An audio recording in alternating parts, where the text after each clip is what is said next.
পৃথিবীর যে যে প্রান্ত থেকে দেখছেন, যেখান থেকে দেখছেন, সবাইকে সালাম ও শুভেচ্ছা জানাচ্ছি। আসসালামু আলাইকুম। আজকে স্পেসিফিক্যালি পদ্মার ওপারের 21টি জেলার 5.5 কোটি মানুষের কাছে আমি একটি অনুরোধ করতে চাই এবং তাদেরকে জাস্ট একটু পদ্মার ওপারের 5.5 কোটি মানুষের কাছে আমি একটি বিষয় তুলে ধরতে চাই যে আপনারা শুধু একবার চিন্তা করে দেখবেন যে আপনাদের জন্য আমাদের বঙ্গবন্ধু কন্যা শেখ হাসিনা আপনাদের জন্য, আপনাদেরকে ভালোবেসে আপনাদের জন্য কি করেছে, শুধু এইটুকু আপনারা একবার বিবেচনা করে দেখবেন।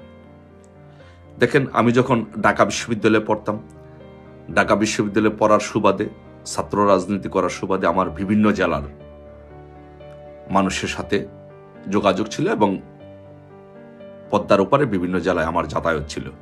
বিশেষ করে ঢাকা বিশ্ববিদ্যালয়ের এক সভাপতির বাড়িতে আমার নিয়মিত একটা যাতায়াত ছিল, যার জন্য ওই পদ্মার ওপারের বিষয়গুলো সম্পর্কে, যাতায়াত সম্পর্কে আমার মোটামুটি একটা ভালো অভিজ্ঞতা আছে। সে অভিজ্ঞতা থেকে বলছি যে আমি যখন বিশ্ববিদ্যালয়ে পড়তাম, আমি যখন ওই পদ্মা পার হয়ে যখন ওই এলাকায় যেতাম, কি অবর্ণনীয় কষ্ট। সকালে রওনা দিতাম ঢাকা বিশ্ববিদ্যালয় থেকে, পদ্মার এপারে গেলে ফেরি ওপারে, ফেরি নাই, কুয়াশা, এরকম কারণে সারাটা দিন লেগে যেত। রাতের বেলায় ওখানে যেতাম, টায়ার্ড লাগতো, ঘুমিয়ে পড়তাম। ওই দিন আর কিছু করা হতো না। পরের দিন সকালে উঠে টায়ার্ডনেস নিয়ে ঘুম থেকে উঠতে হতো। পরের দিন পর্যন্ত এই জার্নির এই ক্লান্তিটা দেহের মধ্যে থাকতো। তাহলে এই পদ্মা পারের মানুষের কত বড় অবর্ণনীয় কষ্ট ছিল আপনারা একবার চিন্তা করে দেখেন। যে সেতুর আগে, এই পদ্মা সেতু হওয়ার আগে পদ্মার ওপারের মানুষের জীবনটাই যেন আটকে ছিল এই পদ্মা সেতুর কারণে। যে পদ্মা সেতু ছাড়া যেমন মানুষের জীবনটাই, পুরা পদ্মার ওপারের মানুষের জীবনই যেন আটকে ছিল। দেখেন, শীতের কুয়াশার কারণে শীতকালে পদ্মা সেতু ফেরি চলাচল বন্ধ ছিল।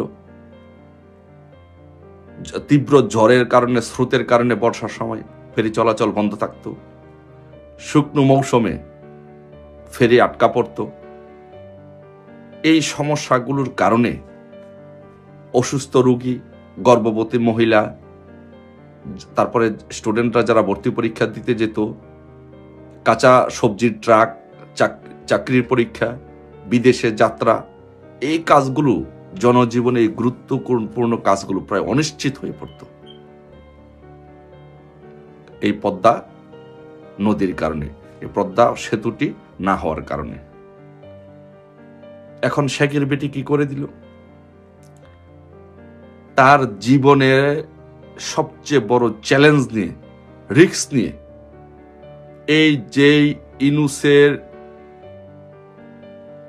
কে আপনারা দু একজন যারা সমর্থন করেন, এই ইনুস এই পদ্মা সেতুর ফান্ডিং বন্ধ করে দিয়েছিল। শেখের বেটি সেই চ্যালেঞ্জ মোকাবেলা করে ওয়ার্ল্ড ব্যাংকে চ্যালেঞ্জ করে নিজস্ব ফান্ডিংয়ে পদ্মা সেতু করে দিয়েছে আপনাদের জন্য। শেখের বেটি পারতো না? একবার শুধু নিজেকে প্রশ্ন করে দেখেন। যদি মানুষ হন, আপনাদের যদি ন্যূনতম পরিমাণ মনুষ্যত্ব থাকে, তাহলে আপনারা একবার প্রশ্ন করে দেখেন যে আপনারা, শেখের বেটি তো পারতো যে ও ওয়ার্ল্ড ব্যাংক পদ্মা সেতুর ফান্ড বন্ধ করে দিয়েছে, আমি এই পদ্মা সেতু করতে পারি না, পারবো না। এই উসিলা দিয়ে শেখের বেটি তো পদ্মা সেতু বন্ধ করে দিতে পারতো, তাই না? এই কারণে তো সে পদ্মা সেতুটা শেখের বেটি বন্ধ করে দিতে পারত, কিন্তু শেখের বেটি চ্যালেঞ্জ দিয়ে ওয়ার্ল্ড ব্যাংকের বিরুদ্ধে দাঁড়িয়ে, ইউনুসের বিরুদ্ধে দাঁড়িয়ে আপনাদের জন্য এই পদ্মা সেতু করে দিয়েছে। তাহলে আপনারা ভেবে দেখেন যে শেখ হাসিনা প্রত্যেকটি কাজ আপনাদের জন্য, এই জনগণের জন্য জীবনের চ্যালেঞ্জ দিয়ে আপনাদের জন্য করছে। কিন্তু আপনারা কি করলেন একবার শুধু ভেবে দেখেন।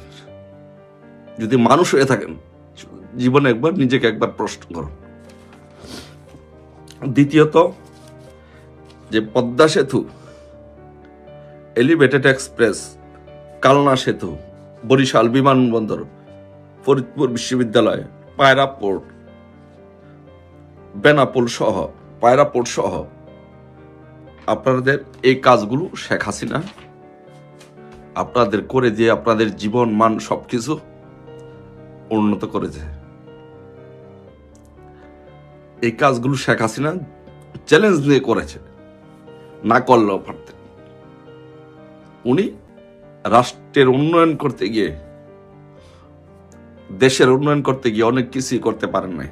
ইন্টারন্যাশনালি লবিং, এগুলো অনেক কিছু করতে পারেন নাই। তাই আপনাদেরকে বলবো যে যদি মনে করেন শেখের বেটি আপনাদের জন্য কিছু করেছে, তাহলে শেখ হাসিনাকে আবার ফিরিয়ে নেন বাংলাদেশে। জয় বাংলা, জয় বঙ্গবন্ধু, শেখ হাসিনাতে আস্থা।